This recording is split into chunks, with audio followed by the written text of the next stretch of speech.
Before you start this job, I highly recommend you get a dishwasher install kit like this one from Home Depot, because the new dishwashers never come with everything you need. So if you have a hardwired dishwasher, just flip off the breaker at the panel. And then if you have a plug-in one, just unplug it. So this one was a plug-in one. And then most of them are supplied by the hot water side under your sink. This one wasn't, but I'm just showing you how. Using the Works power screwdriver here. Just unscrew the panel on the bottom here. So use just 2 screws that holds it in place.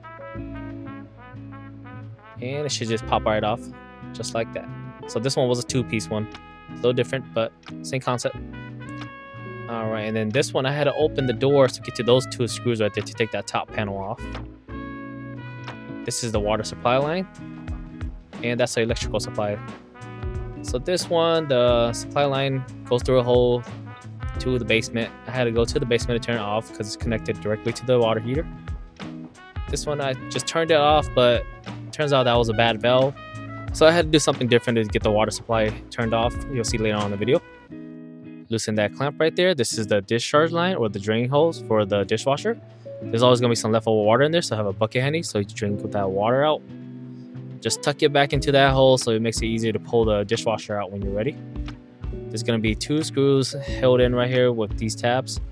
Just unscrew it, and using this tool makes it really easy. Just comes out just like that.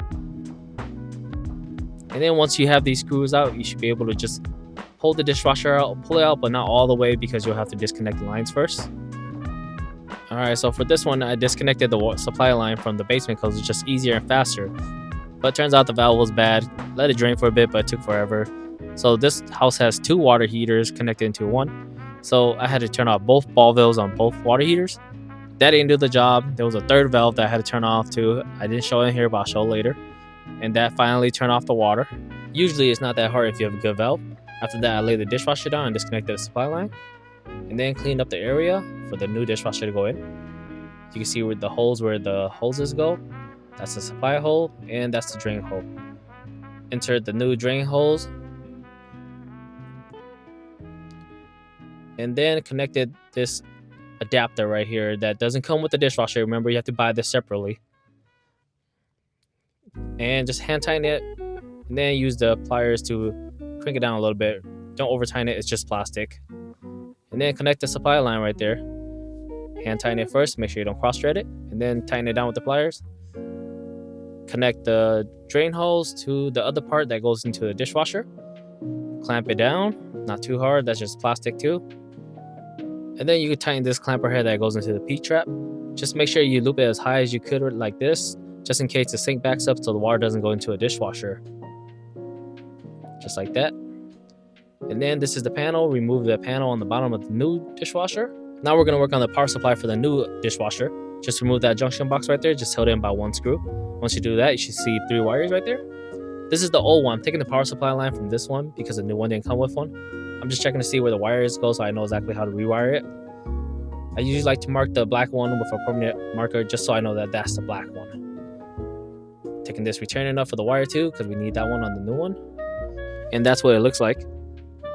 And then when you wire it back together, make sure you twist it on first like that, and then put the nut over it to make it more secure. Do a quick pull test after that.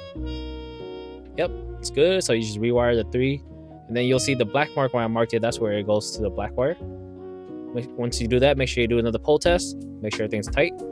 Put the junction box back on with that 1 screw, and tighten the returner nut for the wire. Make sure all the hoses are under the dishwasher before you push it back in. This one has a gap right here, so we have to adjust the height. There'll be 4 legs right here that you can unscrew to adjust the height.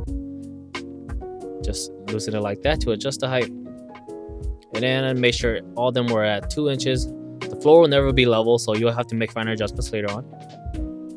Check your level. If you have to make adjustments, just adjust those 2 front ones, you should be good. Turn the water supply back on. Had to turn all these ball valves back on, like I said earlier.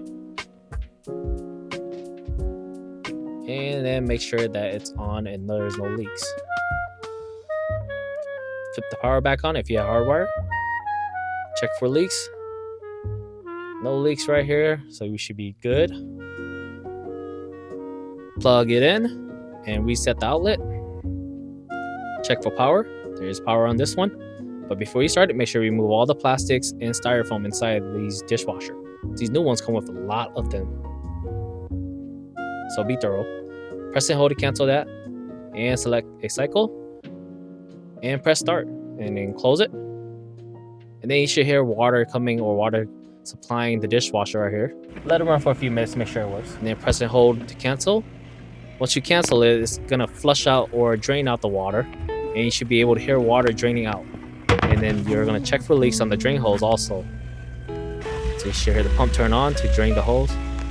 These are the mounting tabs. They come straight, but you can bend it to wherever you need it to be. Once you make sure you know exactly where you want your dishwasher to be, open it and install those 2 screws right there. And then you're gonna check for level again, make sure it's level. If it's not, make your fine adjustments again. Put the insulation for the panel back on, and put the new panel on. These panels are pretty cool. I thought I'd show you guys. It's 2 panels, so you can be able to adjust the height to make sure you can cover everything. And that's it. The new dishwasher is installed and good to go. Always check for leaks again. There's no leaks, so we're good. And damn, that's nice.